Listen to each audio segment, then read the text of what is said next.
Making countless career moves, but not all of them do. Here's part 3 in John Okerstrom's series on The Morning Men.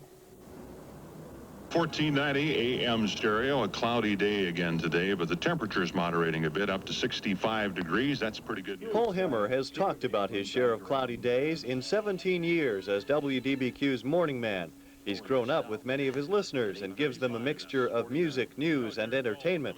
Humor, too, through character voices like a guy Himmer calls malcontent. You know, to a politician, wasteful spending is any money that isn't spent on themselves. Mama said. One of his neighbors is Art Gallery. And what does he sound like? Well, he's kind of a little wimp. He talks about Blossom, his big old wife. Unlike some of his characters, Hemmer says he's a complex person inside. There's a little strange in all of us, and I just let mine hang out, I suppose. In addition, Hemmer's 3 credits short of a master's degree in music and has a big band orchestra. He's come a long way from the wooden microphone his father gave him to play with, but says the challenges and opportunities in Dubuque would make it very difficult to leave. The temperature 49 degrees from 1370 KDTH. Down the dial and down the street, morning man Bruce Gordon has characters too, but these aren't just voices, they're listeners on the telephone. The Bloomington Whale, ladies and gentlemen, you've come to know him and some even love him. How are you? Hey, I'm angry. I'm miffed. I'm PO'd. Other than that, it's not a bad day for you. Yeah. I really enjoy doing what we're doing. We have a lot of talk. It's very much a free-form type of radio, and boy, that's a lot of fun.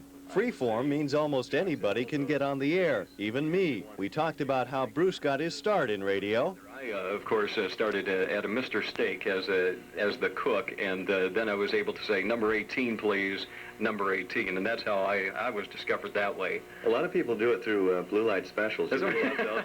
Gordon says he's shy off the air. On the air, it's teamwork that makes KDTH the success that it is. Tomorrow night at 6, we'll move up the dial from AM stereo in Dubuque to FM madness in Waterloo. John Okerstrom, 2 Action News, Dubuque. Of Dubuque. Today he celebrated his 20th anniversary by broadcasting live from the Julian Inn.